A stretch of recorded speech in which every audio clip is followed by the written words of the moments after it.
morning, friends. I am Patty Elhoff, the author of Upcycle with Decoupage, available on Amazon, Barnes & Noble, Scoby Books out of England, in case you're across the pond. And I am going to show you today how we can make this adorable, shabby, chic fan, which started out silver and is now white. And we've got some pretty shabby roses on there. And I'll tell you exactly what steps we need to take and the supplies we need so that we can get started. And aside from our small fan, we're going to need 3 sponge brushes, one for each of the following, which we'll need: decoupage glue, chalk paint, top coat. Going to need some painter's tape, decoupage scissors, need some decorative napkins. Don't forget, you can go to Upcycle with Decoupage for links to those napkins. Going to need a screwdriver, nail file, our craft iron. Although if you don't have one of these, you can just do it the old-fashioned way. I'll show you how to do the decoupage with the craft iron or the old-fashioned way. If you're using the craft iron, you're going to need some parchment paper. If you are not using the craft paper, if you're not using the craft iron and you're just going to do the old-fashioned decoupage, we're going to need some plastic wrap. The first thing I want to do is take this fan apart, and there are some screws here and here because we want to paint those blades on the inside. So I'm going to take those off. Even though the chalk paint tells you that it's okay to use on metal, I'm still going to use this 91% alcohol. Normally the alcohol is the 70%. I keep saying proof. My husband's telling me, you're not going to drink it. It's not proof. It's percent. So I'm taking the stronger one, and be careful because this is actually taking my nail polish off, this 91% alcohol, and rub it. I'm going to rub it all over the metal, and the main reason for that is just because if there are any oils anywhere on here, this is going to take them off. I'm going to add a little bit of painter's tape right around the cord here.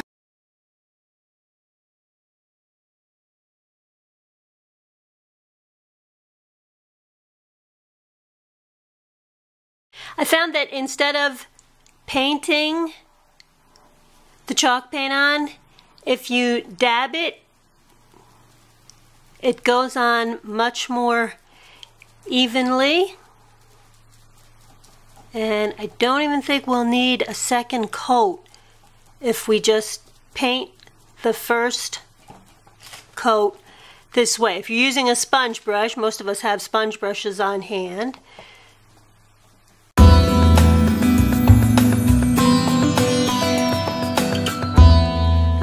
Take my top coat, and I have a matte varnish here. The one that I'm using was recommended by the manufacturer of the chalk paint. It's right on the bottle. So I'm going to apply this over this surface before I decoupage, but I'm not going to apply it to the blades. I'm going to wait until I'm done decoupaging. But for right now, I want to make sure that this paint doesn't chip away or move as I'm doing the decoupage and handling the fan. So I'm just going to add this the same way that I added the paint, which is I'm going to blot it on.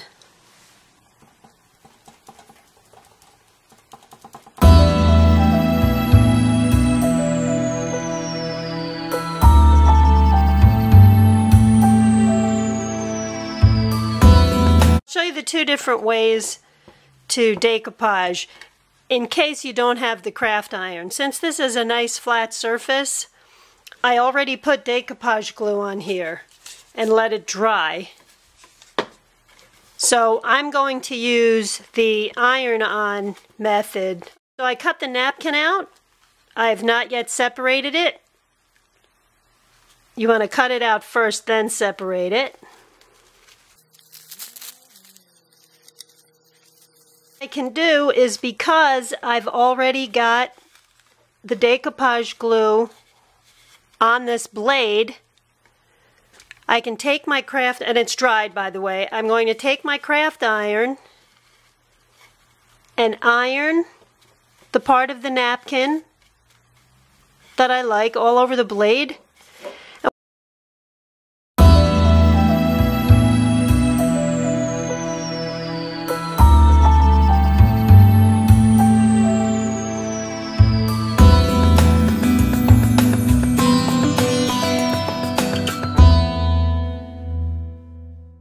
By the way, sometimes I use parchment paper over the napkin.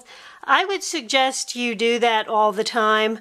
I have this iron on low, and I kind of know how to gauge it a little bit more because I've been using it for so long. But if you're just starting with the crafting iron, you may just want to make sure you are using the parchment paper over what you iron so that it doesn't burn anything. So if you don't have that crafting iron, we'll do this one the old-fashioned way.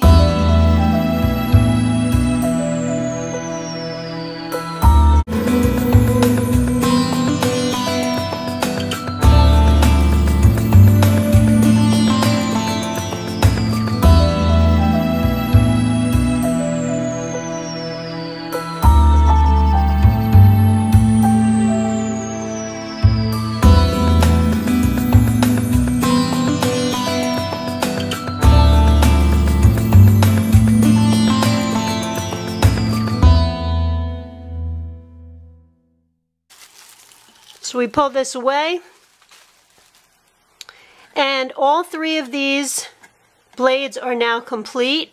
What I'm going to do is let this one dry, which will just take a few minutes, and then we're going to add a coat of decoupage glue over each blade. Let it dry, top coat it, put our fan back together, and we'll have an adorable little shabby chic fan. So I'll be back as soon as this dries. Now with a fresh brush, we're going to take the top coat and apply it right over where we just decoupaged, now that that's dry.